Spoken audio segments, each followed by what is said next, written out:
It starts subtly, a strange tickle in your nostril. You dismiss it, maybe allergies, or just a stubborn bit of dust. Then, the sensation grows. It's a feeling of movement. Something is definitely there. You try to blow your nose, nothing much comes out. But the feeling persists. It's unsettling, deeply unsettling. You start to worry. What could this possibly be? This isn't normal. One morning the feeling is unbearable. You blow your nose hard. This time something dislodges. You look into the tissue. Your blood runs cold. A maggot. What you've just imagined, or perhaps even experienced, has a name. It's called nasal myiasis. Nasal refers to your nose. Myiasis is the medical term for an infestation by fly larvae, yes, maggots. So nasal myiasis means maggots living inside the nasal passages. It sounds like something from a horror film, but it is very real. It can happen to anyone. Myiasis, in general, is a parasitic infestation. It occurs when flies deposit their eggs on a host. This host can be an animal, or unfortunately a human. The eggs then hatch into larvae. These larvae are commonly known as maggots. These tiny creatures feed on the host tissues. They need this to grow. They can infest various parts of the body, including wounds, oral cavities, and yes, the nose. The nose, with its warm, moist environment, can become an accidental nursery, a breeding ground for these unwelcome guests. The nasal cavity provides shelter and a food source for the growing maggots. They burrow into the delicate tissues. This is, understandably, a deeply disturbing thought. So how do these tiny terrors actually get inside your nose? It usually starts with a fly. Not just any fly though, certain species are more commonly involved. These include blowflies and screwworm flies.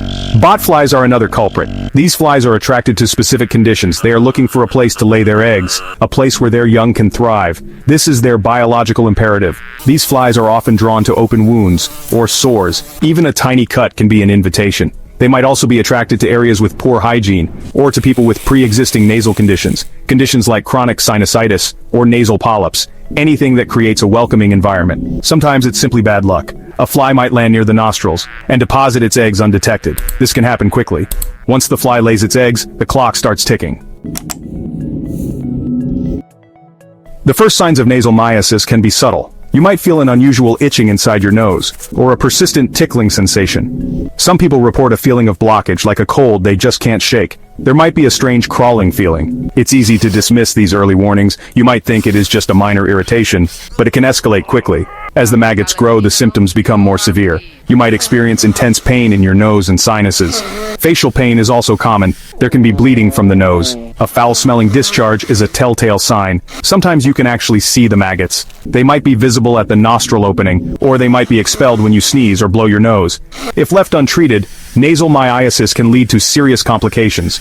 The maggots don't just sit there. They actively feed on tissue. This can cause significant destruction. Early detection and treatment are absolutely crucial. The reality of nasal myiasis is often more shocking than fiction. While I always protect patient privacy, medical literature contains many documented cases. These stories highlight the severity of this condition. They also underscore the urgent need for awareness. Imagine an elderly person in a care facility, perhaps with limited ability to communicate discomfort. A fly lands, eggs are laid. Days later, staff notice a foul odor. And then, the horrifying discovery. Consider a traveler visiting a remote tropical village. They sleep in basic conditions, maybe with windows open to the night air. They wake up with a stuffy nose. They think it's just a local bug, but the symptoms worsen. Pain, bleeding. Then they see something move. Far from advanced medical care, panic sets in. These scenarios are not common everywhere, but in certain parts of the world they are a known risk, a terrifying possibility. Nasal myiasis can, on rare occasions, affect healthy individuals. Now, after all that terrifying information, let's talk about hope, because there is hope. Nasal myiasis is treatable, and importantly, it is often preventable.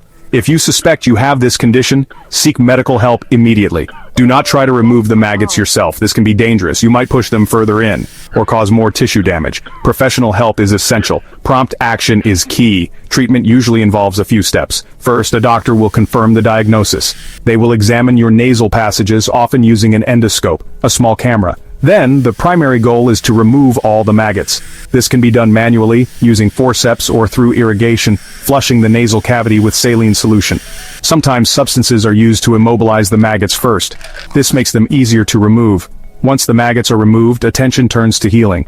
Your doctor might prescribe antibiotics. This is to prevent or treat secondary bacterial infections. Pain relief medication will also be important. Follow-up appointments are crucial. They ensure all larvae have been removed, and that the tissues are healing properly.